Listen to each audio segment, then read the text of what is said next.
Hello, and welcome to the 5th episode of Recluse Horror. This is a daily horror movie review podcast. With me today, again, is Sam. Hey. Just a little background. On my birthday in April of last year, I decided I wanted to watch and review a horror movie every day. I have done so. This will be day 272, although all but the last 5 days have been only text reviews. So every Friday, I watch an international film. I would do it on a day that started with an I, but there isn't one. So I'm calling it Foreign Friday. Today I did a Chinese film called Phantom of the Theater from 2016. It was pretty good. Sam, what did you think about it? I probably didn't like it as much as you. Yeah. It was okay. Certainly as a horror movie, it is a little bit lacking if you're looking for gore, if you're looking for, even scares. You're not really going to find them in this. It's very stylistic, and as you might guess from the title, it's very it parallels Phantom of the Opera. It's set in early 1930s or late 1920s in China. I said it was a Chinese film, right? Mm-hmm. Okay. But it parallels Phantom of the Opera, and so while there's not a ton of scares and so forth, there is a lot of romance and very beautiful visuals, incredible music, I thought. I loved it. It was very piano-driven and very era-appropriate. What did you think about the visuals, the effects? Well, they were good. They some of them weren't great. Yeah. But they all seemed to fit the mood and the style of the movie. Yeah. Which goes a long way. Yeah. Especially if there's a lot, I guess a decent amount of CG in it.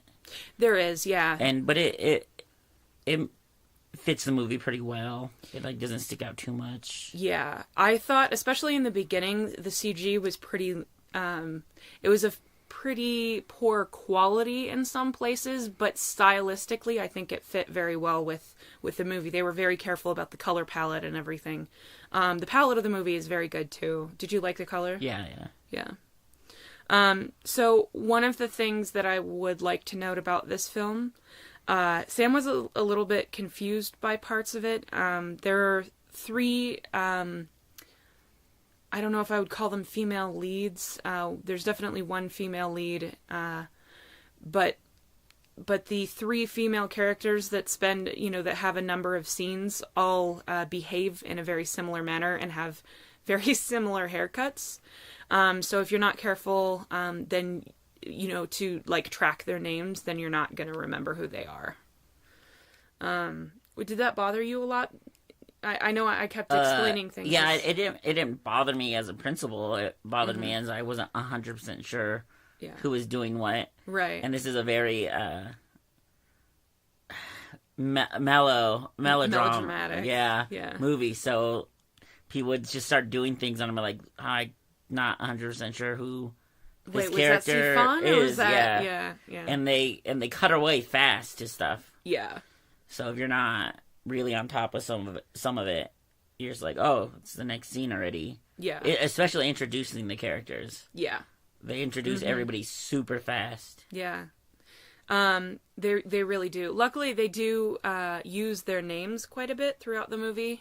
So usually if there is a couple of moments where you're confused, a few lines later, they will mention their name. Unfortunately, because this is a movie about making a movie, some people have 3 names. So that can get a little bit strange at times. One of the actors, and this is probably not something that everybody would be so amused about, but one of the actors, his character's name is Liu Kang, like Mortal Kombat. Was that your favorite part of the movie? Was that funny? Yeah, that was incredibly funny. What kind of question is that? Yeah, Liu Kang. So they very, very briefly, for about 2 lines, touched on censorship in China, at least during the 1920s and 30s. I don't really know a lot about the specifics of the censorship in China now. I don't think the things that they were talking about in the movie are currently something that you have to censor. But I didn't really... one of the lines that's said in the movie is something to the effect of, like, the ghosts in... Okay. This requires a little more explanation.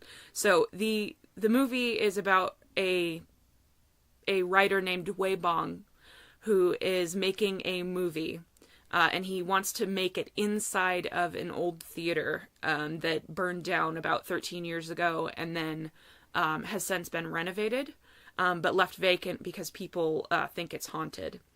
Now, as far as the censorship is concerned, the movie also concerns ghosts. It's sort of a love story in which one of the people dies, therefore turning into a ghost. But there was a line in the show that said, or in the movie that said, something to the effect of ghosts will say the things that people can't, which I thought was a pretty bold thing to say. Even now, I'm sure what they're paralleling is current censorship in China. But that, I feel like his movie would have immediately, like, just by saying something like that, it would have brought attention to him. He said that in front of the entire crew and so forth. Apparently the censorship of the day, you couldn't say anything about superstition. You couldn't promote superstition in any sort of media. I don't think that's something that they specifically censor for now. But they don't really follow up on that, do they? That's just like a little thing. Yeah, but they don't. But the ghosts in the movie that they're making never say anything really that. No, controversial. Not at all. Yeah, I was kind of waiting for that every time a ghost. And they had chances too. Yeah. Every time any kind of ghost appeared on the screen and said something, I really perked up trying to hear if they said anything about that. I was a little disappointed that didn't come around a little bit more. There's a slight layer of symbolism that you can take away from some of the things that the ghosts did, but not anything specific as far as saying anything controversial that I noticed, and I was trying to pay attention. So what did you think about the male cast in this movie? How do you mean exactly?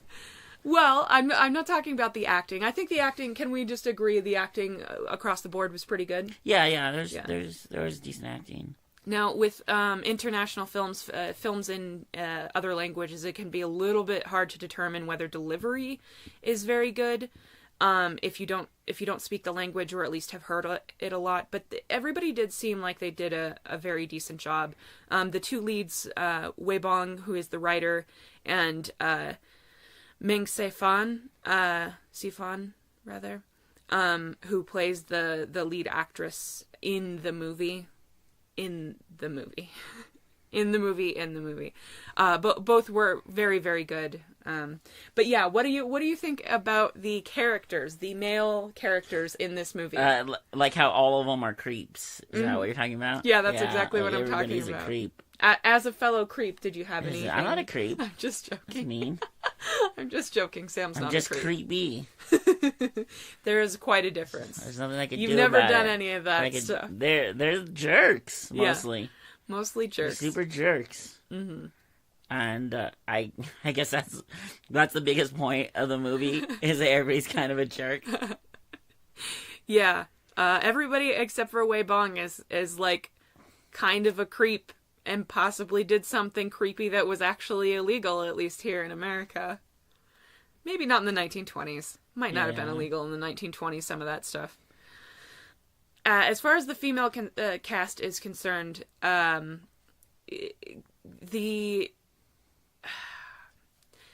three characters that I mentioned earlier, the three female actors, were sometimes a little hard to distinguish specifically, because they have very similar, as I said, haircuts, but also they're sort of reserved and... They have similar motivations. They do. Too. Yeah, they do have similar motivations. So that was a little funny. And the male lead's girlfriend also was very reserved. Yes. They all that's what I was saying, all three of them. Okay. There was the Meng Sifan, and then there was the older woman actress. Right. And then there was Wei Bong's girlfriend, whom I don't remember what her name is. Those are definitely the two lesser. Ming Sifan is the character who spent the most screen time. So the reveal early on in the movie, I kind of wanted to address just this one tiny thing, as far as like a sort of plot detail, but it's not really that. There was a reveal somewhat early in the movie, I would say maybe 25 minutes into the movie, something like that was like a really good reveal, and then they immediately kind of trashed that reveal. Do you remember that part? Yeah. Not that it wasn't still like a good sort of thing that happened, but I did feel a little let down, because when they gave that reveal, I was like, that's kind of brilliant. And then it went away. And then it was like unfulfilling, yeah. Because it was really exciting when it first happened, but then it was like within 15 seconds, I think, that they had sort of switched that up. Did the relationship, like the love quadrangles or any of that, like, screw with you? Did you find out any of that boring or tedious at all? Definitely tedious, unnecessary, especially knowing like the Phantom of the Opera, like, is essentially that, just with like more people, doing seemingly random things, for a movie, like. Yeah. Like, I get that stuff like this could happen in real life or whatever, right? But it just feels like it like muddles up the movie. Like, all this shit's happening. Yeah. And you're like, I just want to see the Phantom do stuff. Right. Yeah, I would probably agree with that. There was one specific character that I felt was quite a bit redundant in the movie, that although I did like her character, she didn't really need to be inserted into the entire situation. Yeah. Yeah. Why do you think all the men in the movie were so creepy? Other than Wei Bong. And he wasn't like, a shining prince in armor either, but... Because people are terrible and the world's a nightmare. Yeah, it's true. But it's but the line what more do you want from me? The line is, men are terrible and the world is a nightmare. Yeah, well, if you finish watching the movie, you'll see how everybody's terrible. Yeah. Yeah, true. Very true. So what did you think about the ending? About the very, very, very ending? It was okay. Uh-huh. A little anticlimactic. Yeah. They could have more... Because it's not a short movie. No. It's not long. It's what, 146 or 141? But it is what everything is building towards. Yeah. True. Yeah. So it's just kind of like happens. Yeah. And it's kind of weird that it just happens. On a brain logic level, I can understand why they ended it the way they did, but on like an emotional level that they built throughout the whole movie, it did seem kind of strange. Just the specific way they ended it. Yeah. I still liked it though. I thought it was good. I think it now I don't have a ton of experience with Chinese movies. I have seen a number of them. The Promise is probably one of my very, very favorite movies, like from that era, the early 2000s, I think is when it came out. But from the Chinese movies that I've seen, there is always a lot of relationship drama and stuff, and I feel like the Phantom of the Opera is a really good palette for that, because the Phantom of the Opera is that. It's very dramatic and relationshipy, but they just added like double layers onto everything. Like triple layers. Triple Phantom layers. of the Opera is super focused. It is, yeah. It's just on the one. There's almost no characters in it. Yeah, it's true. Okay, so my recorder here apparently decided that it was full, even though I was pretty sure I deleted everything off of it, but whatever. So we were in the middle of talking about how this is very relationshipy in the same way that Phantom of the Opera is. I'm sure everybody is familiar with Phantom of the Opera, right? Sure, yeah. Okay, well, I don't want to ruin it. If people do want to see Phantom of the Theater, I don't want to ruin it by telling them Phantom of the Opera, the whole story. Yeah. But yeah, it is very, very relationshipy. It's very love triangle-y, drama-y. But it is focused on one single relationship in Phantom of the Opera. This has so many different relationships. Yes? It has so many. So many. I was saying that. That's really the part I dislike the most. I've seen several Phantom of the... Yeah. Of those. Yeah. Phantom of those. I was actually just going to talk about... Phantom of the Megaplex? Oh, that is not the one I was going to talk about. You're going to talk about Phantom of the Megaplex? No, Phantom of the... Oh, gosh. Paradise. Yes, Phantom of the Paradise. If you're a fan of Phantom of the Opera, or if you're an extra not fan of Phantom of the Opera... Phantom of the Paradise is a really good way to go, and that is much more of a horror movie. Yeah. It is much more weird, and oddball, and the lead character, the Phantom character really is the lead in that, and he's great. I love Phantom of the Paradise. Yeah, it's really good. So if you have already seen this one, or if you don't have any interest in seeing a film in Mandarin when you don't speak Mandarin, or you're just kind of a weirdo, I suggest this one. I mean that in the best of ways, because I really like Phantom of the Paradise. I think it's really cool. Did you have anything else that you wanted to say about this? I don't remember what we said and didn't say, because the recorder cut off. I kind of remember. Well, we were getting to the end anyways. Yeah, we were. I just wanted to talk about how this is probably one of my least favorite Phantom of the that I've seen. Like Phantom of the Paradise, super good. Super good. Phantom of the Multiplex, also. Megaplex, you mean? Yeah, Megaplex, also super good. No, that one's just a dumb Disney. Yeah, I know. I actually never saw that one. I've seen it. It's pretty funny. Doesn't it have one of those old child actors in it? I can't remember. Like an usher or something? It's been a long time since I've seen it. Yeah. This one's just really too like dramatic for me. Too much of that back and forth. Yeah, way melodramatic. I wanted to talk to you about the cast a little bit. Oh, did you find anybody in the cast? Because I didn't. I did look up the two, like Sifang and Weibong. Or Sifan. The male lead's father. He's been in like so many things. The general, you mean? Yeah, the general. Okay. Yeah. He's been in like so many things. Most of them Chinese movies. Right. He's been in a couple American things. He was in he was in Tomb Raider. Apparently, I have no idea who he was in Tomb Raider. I haven't seen that since it came out. Does he speak English in it? I have no idea. I don't know who he is in the. Yeah. The actor may speak English. He's in a couple. He was in I think the first two Ip Man movies. Oh, really? Okay. Was he playing a bigger character? I mean, obviously, I don't know the character. I've seen. Yeah, that's Donnie.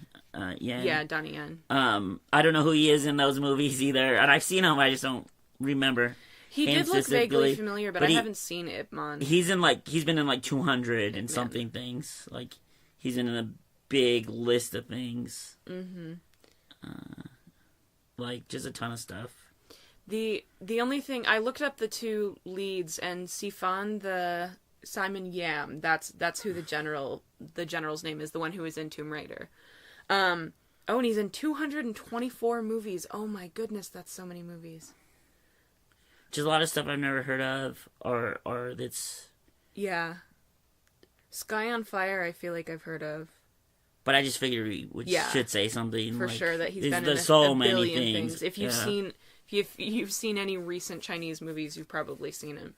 It looks like he's in a lot of action-looking movies and a couple of relationship-y-looking movies. Like a ton of stuff I've never even heard of. Yeah, Ip Man too. Yeah. Yeah. The only thing I don't know, the translation of the synopsis was really, really, really poor, but the lead female actress who played Sifan was in a movie called Young Sherlock.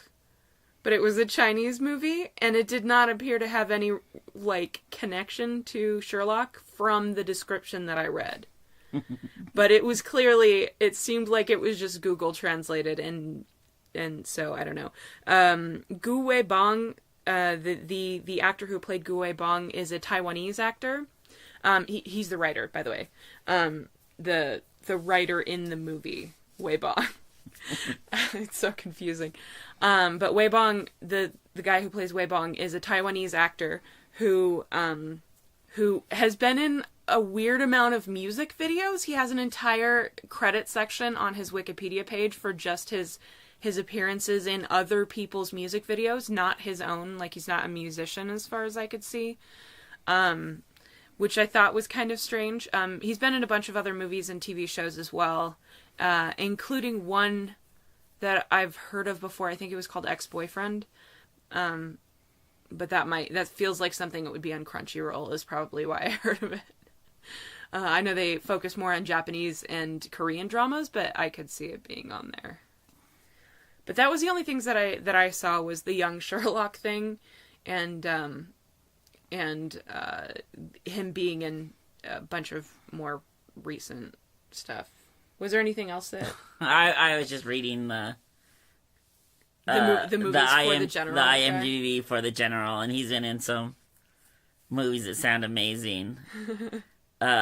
He was in a movie called Crystal Fortune Run, Gigolo and Whore. Oh boy. He plays gay man on bus in Drunken Master Killer. Oh my god, that sounds so great. Oh my god. Yeah, he's in a movie called Future Cop. Oh, Future Cop. As Dalsim. I've seen... Oh, Future Cop as Dalsim? Yeah, as Dalsim. It is Dalsim. That cannot be... Okay, Dalsim, for those who are uninitiated, that is the name of the really stretchy character from Street Fighter 2. He wears the baby skulls around his neck. He's supposed to be from India and keeps saying yoga flame and stuff that yoga doesn't do. He was also in a movie called Holy Weapon. Uh-huh. It says Super Sword under it. His character's name is Super Sword. Oh my god. This is amazing. There's a lot of funny ones. Naked Killer. Yeah, Dr. Lamb. He was in Naked Killer 2 as well. Okay, and then Dr. Lamb, and that's Lamb as in the animal, not like Lamb, the name. He's in a movie called Sea Wolf, Angel Force. No wonder you were so distracted. There's another good one. Shadow of China. This is the one. Blood Fight. He's in a movie called Blood Fight. Oh my goodness. I don't know. I want to see that movie, but yeah. Okay, apparently this guy is a national treasure. This is great. Gay Man on Bus. What was the name of that movie? Drunken Master Killer. That's right. Drunken Master Killer. I definitely need to see if that is somewhere, anywhere that I can see it. Okay, we should probably move on from this movie since we spent half of the time that we spent in the review just talking about that guy's credits. His many, many credits. Well, go check out that guy because he's awesome. Sam said his name before, so... Yeah, I can't remember now. Hold on. I could look... Hold on. Yeah, hurry up and scroll up. Hold on. Simon Yam. Yeah, Y-A-M. So check him out. So mad, Samuel. We moved on and there was some really other great titles on that guy's IMDb, so... But we're moving on. Okay, so... Every week at least every day, at least for a little while. I'm going to go over a couple of the movies that I reviewed in text and just briefly talk about them. Well, the theory is briefly talk about them. Just because I know that people who are listening to a podcast probably aren't interested in reading a bunch of text reviews. So I'm going through in order from when I started and just talking about the movies as best as I can remember them. So the 9th text review that I did back on April 17th was for a movie called In Their Skin from 2012. I believe the only person in it that I knew was Selma Blair, of course, who you might remember from Cruel Intentions. What other stuff was she in? She was in Hellboy. Hellboy, she was in Hellboy. She's been in a number of things. She's very good, and it was nice to see her again. Sadly, this movie wasn't very good. Is that right? No, I did not like it, no. Yeah. So In Their Skin is a movie about a family that has been shaken by personal tragedy, that decides to take some time to get their lives in order and reconnect as a family by visiting their vacation home that's like out in the middle of the woods. This, of course, proves to be a very bad idea. So really the major problem I think with this movie was the lack of originality. It's very similar to, should I say that? Yeah, you totally should say, because okay. I'll say. This is just a heads up. This is a spoiler. If you have seen the other movie, then it's going to tell you a lot about what this movie is. So if you want to skip 10 seconds, and I'll try not to say it. I'll try not to say it again throughout the review. So leave now and come back in 10 seconds. Funny games. Yeah, it's just funny games. Yeah. The movie is just funny games. Okay, now stop. No more mention of the title. No more mention of the title. I can't promise that. We can just say that movie that it's like. Okay, so it's a lot like that movie that we're not saying the title of. But it's missing the sometimes charming, sometimes disturbing attempts at humor. It's actually very humorless, would you say? Yeah, I don't like it at all. Yeah. What did you think about the acting? I don't remember the movie very, very good. It's very forgettable. Yeah. It did kind of have a fair amount of production value, I felt like. The location was pretty nice. The music and the effects and the lighting were very professional. At least maybe based on that observation comes from my text review. I don't have any specific memory of that stuff, but I'm assuming that it may just have been in comparison to the stuff I had seen before, and some of that was pretty low budget, I felt like. Yeah, it looks like a movie. Yeah. This is just from me remembering. Mm-hmm. Like, it looks like a movie. I remember some of the performances being okay. Mm-hmm. I think I don't even know how to say who everybody is in the movie, because... Well, there's two families. There's the grieving family, and then there's another family. Yeah, one of the people from the other family. Yeah, was really good. Are you talking about the dad, or did you like the dad from the family, or the mom from the family? The mom from the family was I think probably had the best performance, and probably had the best role, because it was the only one that wasn't just pretty like regular. Yeah. That's funny, because I don't really remember her. I remember there's so much. One of the things about this movie that I did like is that it's the sort of uncomfortable horror movie. Now, I'm not somebody who's generally scared by the things that, gore doesn't freak me out unless it's got to be so realistic and so bad, and I have a pretty high tolerance for gore. I have a pretty high tolerance for everything except for that one particular fear that I haven't gotten into that I mentioned that VHS 1 kind of played on a little bit. But this sort of uncomfortable, like, social anxiety sort of horror, the sort that preys on social anxiety, that totally gets to me. I totally have social anxiety, and that really preyed on me. I do remember that the father to me of the other family made me more uncomfortable. But I don't really totally remember the wife's role. Is there stuff that you can say that's no, you really can't talk about it. She's just really good at being awkward and not knowing what to do in the situation. That you could part really I remember. feel like how she's trying to mediate the situation, and it comes off really natural, and just the way people act in that when they're put in that same situation. I just thought that was really done well. Slash also weird. Done well slash also weird. It is why I say, like, that character had the most character in the movie. Because everybody else was pretty much... Her role was kind of stretched between a lot of different... Yeah. For sure. That part I do remember. Okay, so I have the names of the families here. So, the main character's family, the one who... The grieving family is called the Hughes, and the other family is called the Sikowskis. So I did have that in my review. So he was talking about the wife from the Sikowskis. Not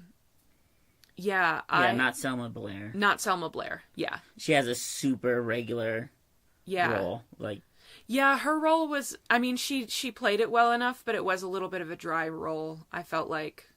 But I mean, it makes sense in the circumstances, you know. So, was there anything that you enjoyed about this movie? That's the only thing I enjoyed. Was her was pretty much tug, her tug and pull. Okay. Okay, so there was one thing that I thought this movie did exceptionally well. And as I mentioned, this movie is the uncomfortable social anxiety sort of thing, at least for part of it. I mean, it definitely plays on other parts of horror at different times, but this I thought was the most excellent thing in this movie. And I'm just going to go ahead and read from my review because I probably can't put it any better than I did before. One thing that this movie really does exceptionally well is a particular set of scenes involving another family, the Sikowskis, that come to visit the main character's family, the Hughes, after noticing they're in town. The Sikowskis live in a remote area year-round, and because of their isolation, their social skills have clearly suffered quite a bit. The Hughes sort of accidentally end up inviting them over for dinner, even though they don't feel like entertaining, and the dialogue between the two families is painfully awkward. It's the sort of conversation you have when you unwittingly make eye contact with a lonely person on the bus, or when you try to talk to that person at your work that doesn't own a TV. It's chatting with a cab driver on a long ride when you've run out of things to say about weather and sports and your destination. But if the cab driver had Asperger's or just got out of a cult or lived with 9 cats and is a disabled mother. Anyone who's been stuck in a situation like that will instantly recognize it. And to me, it feels incredibly genuine. You'll sit there thinking, really? Every time one of them speaks, but they don't overplay it, or the Hughes reaction to it, in my opinion. So what did you think about that whole, do you remember that scene at all? Yeah, I remember that scene. That was okay. But it didn't make up for much. No. Because that's like one scene in how long is the movie, do you remember? I feel like it was around an hour and a half. It might have been slightly over. Yeah, and you know, that scene goes by pretty fast. Right. Yeah. And then you get into the rest of the movie. And the pacing's not good. Yeah. The pacing is definitely not good. I do remember it feeling pretty slow. And that is really 1 or 2 scenes where they have that like social awkwardness, like that interaction is like 1 or 2 scenes. It is exceptional. You can probably look it up on YouTube, just that scene, like look up Sikowski, in their skin, Sikowski's Hughes dinner scene or something like that. It's the dinner scene, so you might look up just that scene, and it is really uncomfortable. It's painful. Like, I think I remember actually wincing at certain lines and stuff. It's just, it's really something, but it's definitely not worth watching the whole movie for.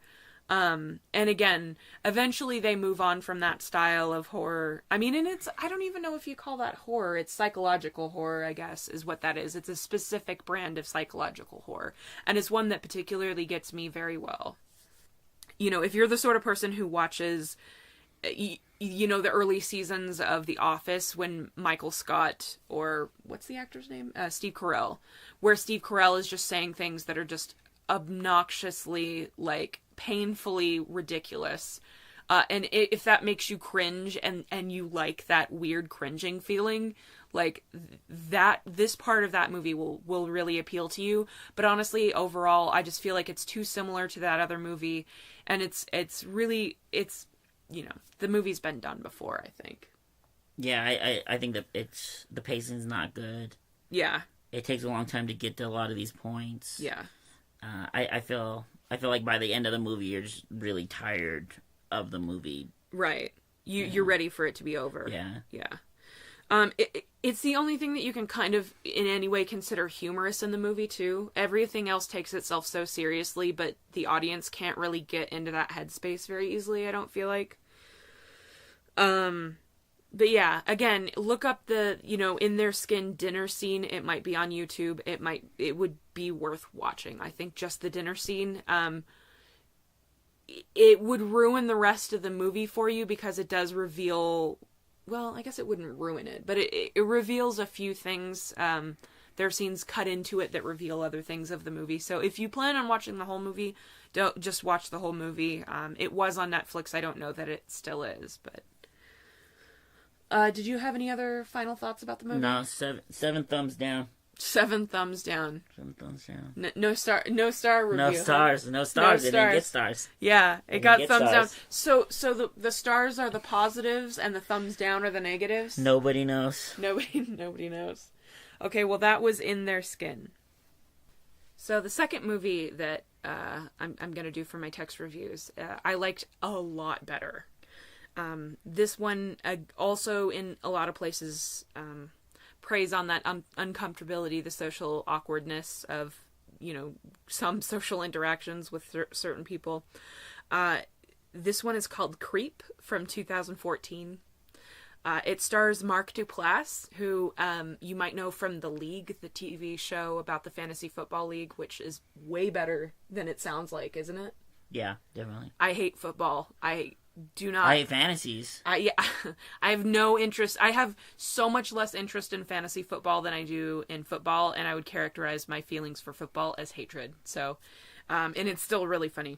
But yeah, Mark Duplass plays, what's the name of his character in Creep? No. I don't remember. Tall guy? Tall guy. Yeah, he plays tall guy.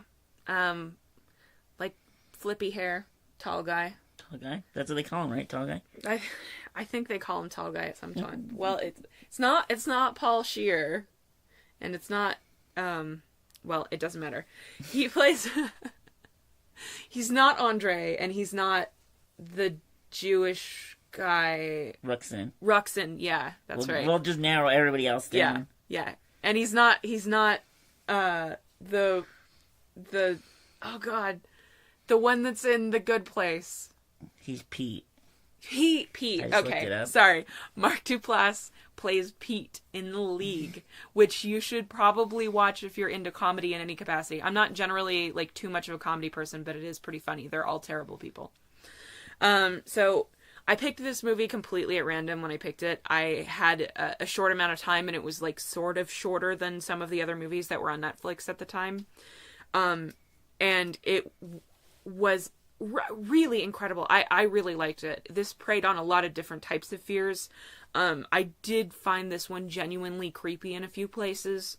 Not just in the social awkward, stuff. It's about a man who hires a videographer to record videos about his life for his unborn child.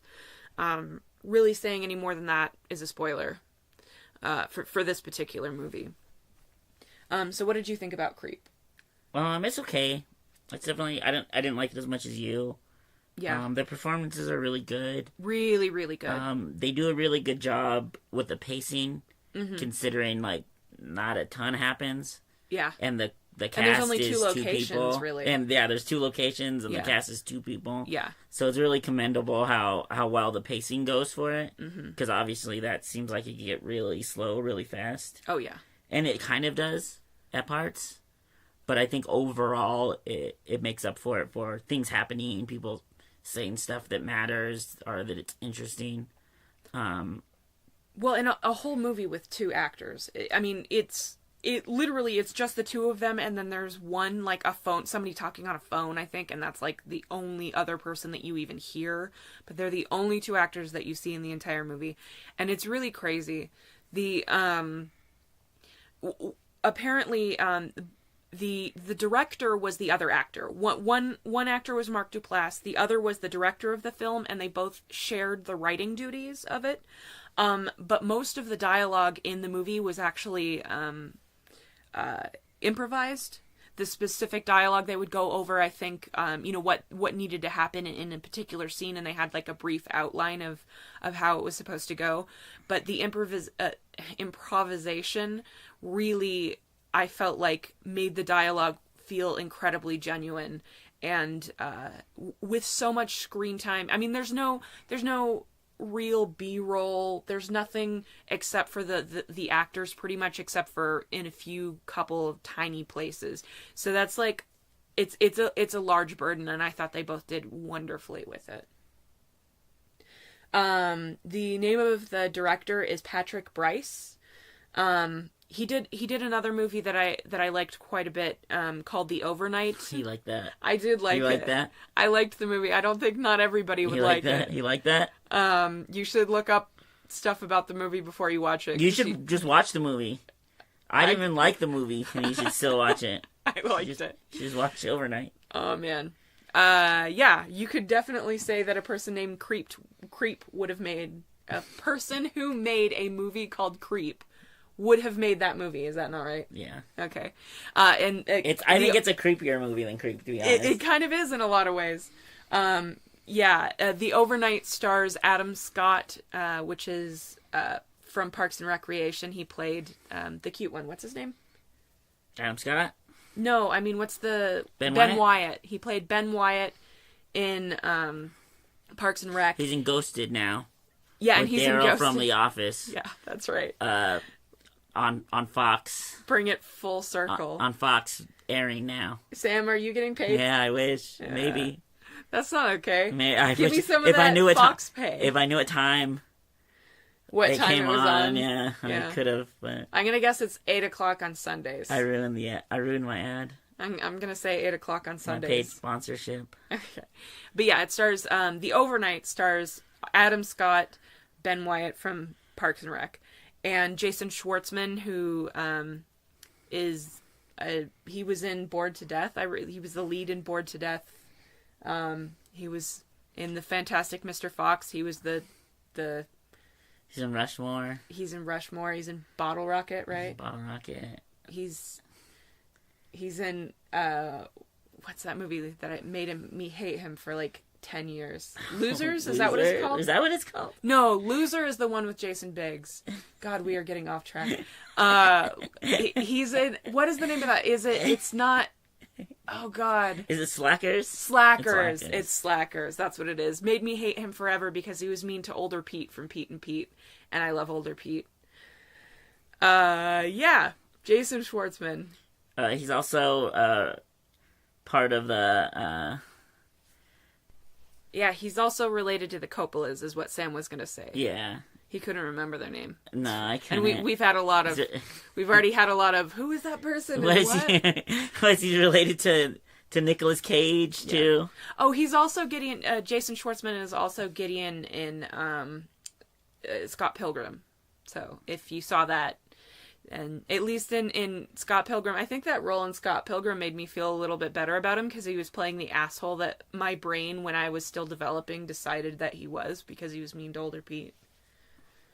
Anyway, this has literally nothing to do with Creep at all.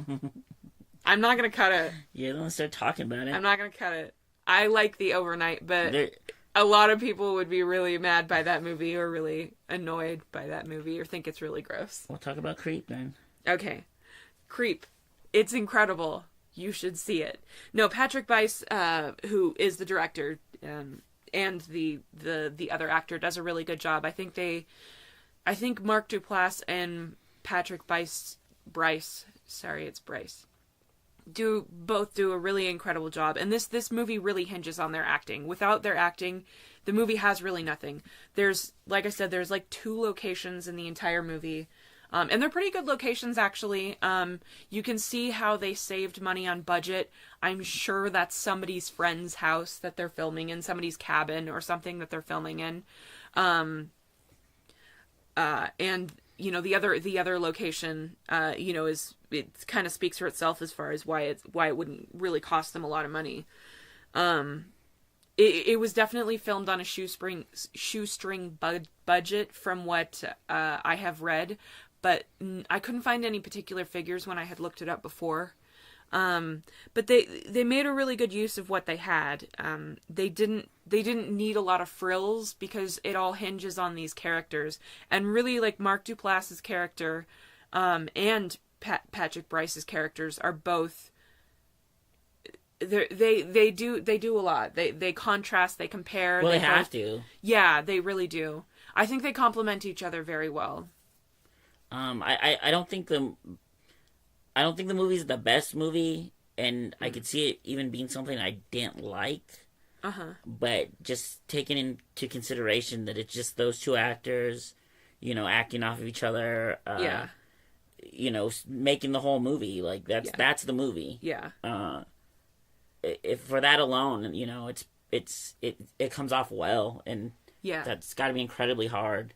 Well, and Patrick Brice, he's the one who played the videographer. He's the director. He's the one who played the videographer. So he had a pretty severe limitation in that, like, he's actually holding that camera for most of the movie, or pretending to hold the camera while somebody else does it, and he's, you know, delivering his lines from behind it. But the fact that he's able to get across what he's able to get across without being on screen for a lot of the film. I mean, a lot of times they'll set it down, or there's a couple of occasions where Mark Duplass's character starts filming him, you know, as they're just chatting and all of that stuff. But it's really interesting. And what did you think about that? Did you remember that he's off screen for a lot of the movie? Yeah, I remember that. Yeah. It's mostly in his point of view. For most of it. It's mostly in somebody's point of view. Yeah. The whole movie's in somebody's point of view. Most of the time. Like I said, there's a couple of places where the camera is set down, like, on a fixed surface, but the plot can be a little bit predictable at times. There were a few times where I wasn't sure where it was going, for sure. Is there anything else that you can think of to say about it? No, not really. It's a pretty simple movie in that way. Yeah. Like, not that that's bad. It's incredibly simple. No, it's bare bones, but the bones there are so strong, and the characters, like, really everything hinges on those characters. There's nothing to say that isn't more important than the acting is great and the characterization is great. Anything else at all?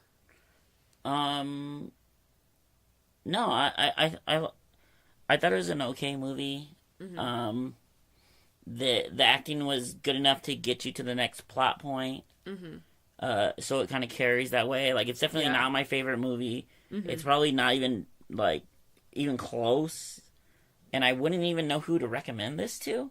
Like, I don't, you know, I guess maybe if you're just interested in character stuff. Yeah, character stuff. And like, semi-horror. Like, 'cause it's not super, like, it's a horror movie. Yeah, it's a horror movie. Kind of more in a slasher vein. Yeah. Kind of, sort of. But, you know, it's not the best character piece, and it's not the best slasher movie. But it still has something, and, you know, like, if that interests you, you should watch it. But I would have no idea who to be like, this movie's for you. I think this is a really good example for people who are interested in filmmaking. This is, as I said, shoestring budget. The reason why Mark Duplass is in this is because he was interested in doing a piece like this. He somehow, my recollections of the actual conversations are very vague, so I apologize if I'm totally wrong. But he was interested in making something and just wanted to, like, do it to a certain degree. Which is why, like, somebody who's kind of a big name was able to be in it. I think Mark Duplass his wife knew Patrick Brice's wife or something like that. And introduced the two of them, and they kind of hit it off and decided to do this movie because he was was he just getting out of film school, or was he? I can't remember. Okay, I don't know. Brice might have just been getting out of film school or something. Like I said, these are vague recollections, so I'm sorry to have misrepresented it if I did. But yeah, I mean, that he's a pretty big name to be involved in a project like this. But other than that kind of big piece of whatever, like, this is the best example of, like, they wrote a story knowing they weren't going to have a huge budget. They chose locations based on what they what their resources were, and they chose a storyline that fit with all of that. If you're interested in filmmaking, this is a great way of, like, reverse engineering your script based on what you have. I mean, some people do it terribly. Gosh, what was that movie that we watched before that was about it was about, like, a monkey that goes crazy or something like that? And it was clear that the reason why they made the movie was because they had the monkey. Oh, we never saw that movie. Oh, did we see a review of that? It has a hilarious name. Whatever it was. But, like, they were taking their resources into consideration as they decided what film to make. And I think that's a really good thing to do if you're on a low budget, because, you know, if you make this really overly ambitious script with all of these different crazy locations and trying to film in downtown London or something like that, where you're just never going to be able to pull it off, it's not necessarily the best thing to do on a low budget. This is a perfect example of how to use a low budget to your advantage. You just build the story based on what you have available and who you have available. If you have a strong actor, then you know you can make a crazy, really good, well thought out, crazy plot that plays out just between people. And it's clear that that's sort of how this came about. Just by watching it, it was clear. Not after reading anything did I pick up that.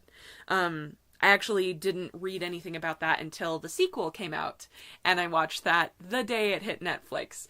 So if you've seen Creep 1, go watch Creep 2. It's on Netflix now. Creep 1 still is as well. But yeah, Creep, great. Fantastic. Did you have any other final thoughts, or did you find that movie? The name of the movie is Shakma. Shakma, yes. And the name of the monkey is Shakma. That's right. Okay. I have not seen the movie, and I want to see it, but it seems so terrible. But it's clear that from that particular movie, that's the movie with a monkey, and it's clear that they made the movie because they're like, we have this monkey, we have to make a movie. And where were they in, like, the hall room of, like, a classroom or something? Like, they look like they're in an office building or something. Yeah, and they keep pretending it's different hallways or something. Yeah, but going down the same hallway. But it's clearly the same hallway. Yeah. I've only seen clips of it. I haven't actually watched the whole thing. Yeah. Okay. Well, that's Shakma. We're not reviewing that, but that's the wrong way to do it. If you have a monkey, don't just try to build a movie off, we want to make a horror movie with a monkey. Maybe try a comedy. Do a dinner movie. A movie about a really uncomfortable dinner where somebody brings their helper monkey. That's the movie you should make. Samuel, any final thoughts on anything? I think this is the end of our show. I give Creep 50. 50? Yeah, 50. Just 50, not 50 stars, not 50 thumbs. Whatever.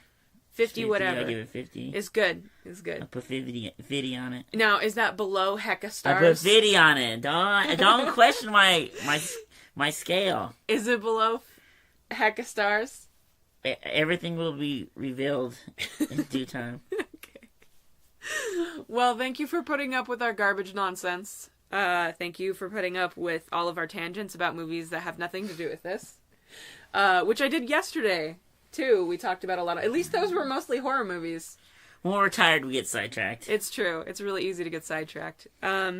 So, yeah. I hope you enjoyed this. If you did, please subscribe on iTunes or Stitcher or Podcast Addict. My favorite is Podcast Addict. You can also find me on Facebook, Twitter, Instagram, although I don't do anything on Instagram currently. What else am I on? YouTube. If you might be watching this on YouTube too. So, well, thank you. Yeah, I think that's it. Thank you so much. Yeah, if you have any questions or concerns or comments or anything, you can email me at reclusehorror@gmail.com. No space, no underscore, just reclusehorror@gmail.com. Samuel, say goodbye. Goodbye.